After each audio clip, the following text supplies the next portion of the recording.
बोले सदगुरु महाराज की जय, बोरी वाले बाबा की जय। अपने गौग्राम संस्कृति संरक्षण समिति के माननीय जिला अध्यक्ष महोदय जी और समस्त गौग्राम संस्कृति के कार्यकर्ता बंधु और हमारे धर्म प्रेमी बंधुओं, हम सब लोगों के संज्ञान में विगत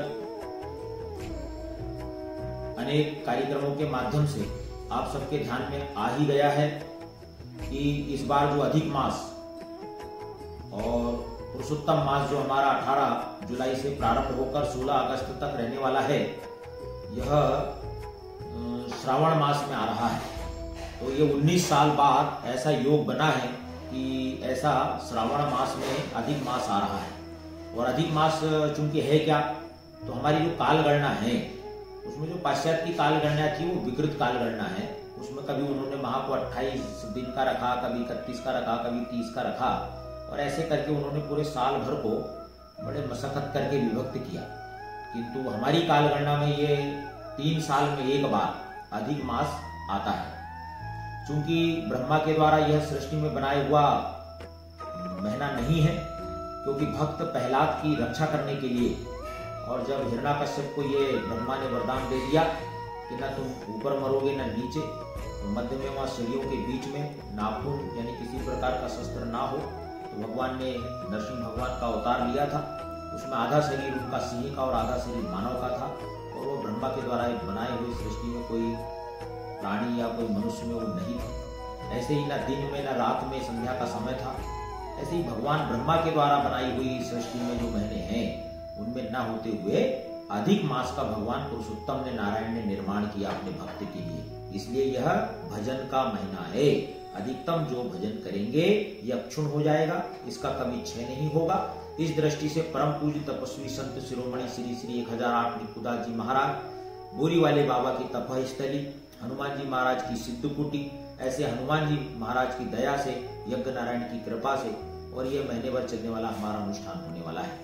यज्ञ नारायण की कृपा से केवल मात्र एक धार्मिक अनुष्ठान न होते हुए यह जनजागरण का माध्यम बने, ऐसा माननीय अध्यक्ष जी के और नेतृत्व और आग्रह पर और माननीय सभी कार्यकर्ताओं के आग्रह पर हम सब लोगों ने निर्णय लिया। और यह जो कलश यात्रा 18 तारीख को होने वाली है, इसमें तमाम हमारे जिले के जनप्रतिनिधि, चाहे वह किसी भी राजनीतिक संगठन से और संबंधित हों, समस्त हमारे राजनीतिक बंधु जो जनप्रतिनिधि हैं और सामाजिक बंधु, संत समाज, बड़ी संख्या में आसपास ग्राम से हमारे युवा साथी रहने वाले हैं। ऐसी कलश यात्रा में माता ताप्ती से जल संरक्षण और नदी संरक्षण का संदेश लेते हुए कुछ कलश लेकर आने वाले हैं। माँ देनवा के जल का भी कलश लेकर आने वाले हैं। माँ पूर्णा से भैंसदी से जल लेकर आने वाले हैं। साथ ही साथ हमारे अपने जो आंवला में बेल नदी के नाम से हम सब लोगों की प्राणदाता नदी है, उसे भी जल लेकर आने वाले। ऐसे लगभग 500 से 700 की संख्या में ऐसे बृहद और अनेक गाजे बाजों के साथ ध्वज लेकर के बड़ी संख्या में यह कलश यात्रा श्री राम मंदिर रानीपुर से होते हुए यज्ञ स्थल बाबा जी की तपस्थली पर पहुंचेगी। 18 तारीख को यह भव्य आयोजन के साथ ही आने वाले 26 जुलाई को एक रक्तदान का कार्यक्रम होगा, जो 3 बजे तक तो हमारा हवन इत्यादि संपन्न होगा। 3 बजे से और एक रक्तदान का कार्यक्रम, सेवा भारती का भी इसमें मार्गदर्शन हमें मिलेगा। और माननीय जो हमारे साहनी जी हैं, जो मेडिकल और एसोसिएशन के हमारे जिले के माननीय अध्यक्ष महोदय, उनके मार्गदर्शन में यह रक्तदान का आयोजन बोरी वाले बाबा की दया से संपन्न होगा। 26 तारीख के बाद हमारा यह जो 2 अगस्त की तारीख आएगी, इसमें हम प्रतिभा सम्मान करने वाले हैं। इसमें जो भैया बहनों ने 10वीं और 12वीं में 75% के अंकों से कक्षा उत्तीर्ण की है, वह भैया बहनों को हम और अपने यज्ञ स्थल में ही 2-2:30 बजे तक यज्ञ होने के बाद उनके माता पिता, उनके आचार्य, उनके प्राचार्य, उनके शिक्षक सब साथ आएंगे और हम बढ़िया आकर्षक उनके उज्जवल भविष्य की कामना करते हुए गौग्राम संस्कृति संरक्षण समिति का एक प्रमाण पत्र और साथ ही साथ उनको मेडल भी हम पुरस्कार के रूप में देंगे, उनका मनोबल बढ़ाएंगे। ऐसा प्रयास हमारी समिति कर रही है, उसमें भी आप सब हमें सहयोग प्रदान करेंगे। 2 तारीख के बाद जो 11 आने वाली है वो 11 अगस्त को रहेंगी और यज्ञ का संचालन चलते रहेगा 16 अगस्त तक। इस बीच का हम लाभ लेकर के इस 11 तिथि को खाटू श्याम जी का रात्रि जागरण करेंगे। इसमें बड़ी संख्या में खाटू श्याम के भक्त जो हैं और जागरण का जो रसवादन करना चाहते हैं वो अधिक संख्या में उपस्थित होकर के इस खाटू श्याम जागरण में सम्मिलित होंगे। निश्चित ही भजन का लाभ आप सब लोग प्राप्त करेंगे, ऐसा हमारा विश्वास है। साथ ही 11 तारीख के बाद फिर इसी तरतमता में हमारा 14 अगस्त आ जाता है। 14 अगस्त को माननीय ब्रज किशोर जी भार्गव जी के नेतृत्व और एक बृहद वृक्षारोपण का कार्यक्रम, उनका उद्बोधन हिंदवी स्वराज के ऊपर और अखंड भारत क्या हमारी संकल्पना है। यह भूभाग किसी व्यक्ति के द्वारा निर्मित नहीं बल्कि देव निर्मित है। इसका वास्तविक स्वरूप हम प्राप्त करके ही और रहेंगे।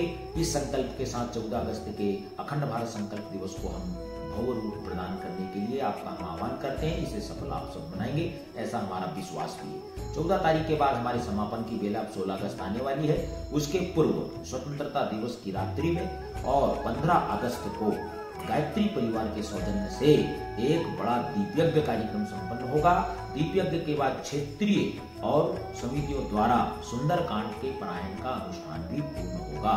प्रातः काल ही यज्ञ नारायण भगवान के इन सब अनुष्ठानों के साथ में पूर्णाहुति के आयोजन के पश्चात और भव्य भंडारा प्रसादी का आयोजन होगा, जिसमें लगभग 20 से 25 हजार लोग भव्य भंडारा प्रसादी में सम्मिलित हो, ऐसा हमारा प्रयास चल रहा है।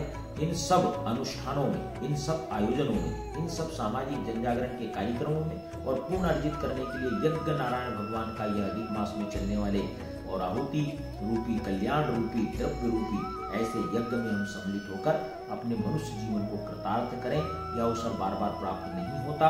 हम सभी को यह अवसर पूज्य गुरु महाराज की दया से प्राप्त हुआ है, इसलिए इस अवसर से हम वंचित न रह जाएं।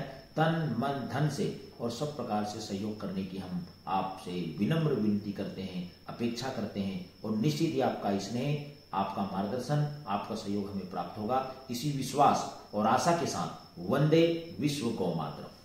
वंदे विश्व गौ मातरम। भारत माता की जय।